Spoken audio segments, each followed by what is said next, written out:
নমস্কাৰ বন্ধু বান্ধৱীসকল, আজি মই আপোনালোকৰ লৈ আহিছোঁ ঔটেঙা আচাৰ। বলকচোন চাওঁগৈ কেনেকৈ আমি ঔটেঙা আচাৰ বনাওঁ। এই ঔটেঙাখিনি মই ধুনীয়াকৈ কাটি ল'মগৈ।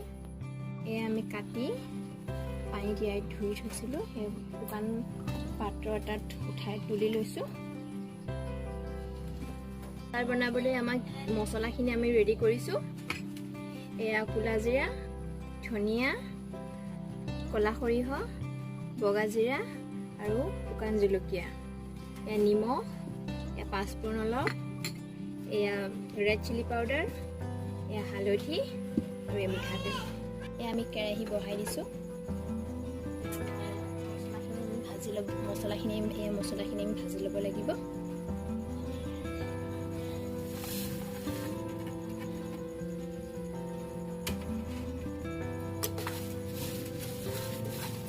গ্ৰাইণ্ড কৰি ল'ম, ইমান একেবাৰে পাউডাৰ কৰি নিদিওঁ, অলপ গোটা গোটা থ'লে ভাল লাগিব।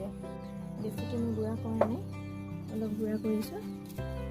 আপোনালোকে দেখি পাইছে, এয়া অলপ গোটা গোটা আছে। মছলা অলপ গোটা গোটা থাকিলে ভাল লাগে। তেল গৰম হৈ গৈছে, আপুনি দেখিছে। এতিয়া মই ফ্লেমটো ল' কৰি দিছোঁ আৰু শুকান জলকীয়া আৰু আপোনাৰ শুকান জলকীয়া অলপ দি দিছোঁ আৰু পাঁচফোৰণ অকণমান তেলতে দি দিছোঁ। কাটি থোৱা ঔটেঙাখিনি মই এতিয়া তেলত কাটি থোৱা ঔটেঙাখিনি মই দি দিছোঁ। লাল মিৰ্চ পাউডাৰ অলপ দি দিছোঁ মই কালাৰৰ বাবে। হালধি আধা চামুচ দি দিছোঁ, অনুযায়ী মই নিমখ দিছোঁ লাগে। দিলোঁ প্ৰায় 5-6 মিনিট।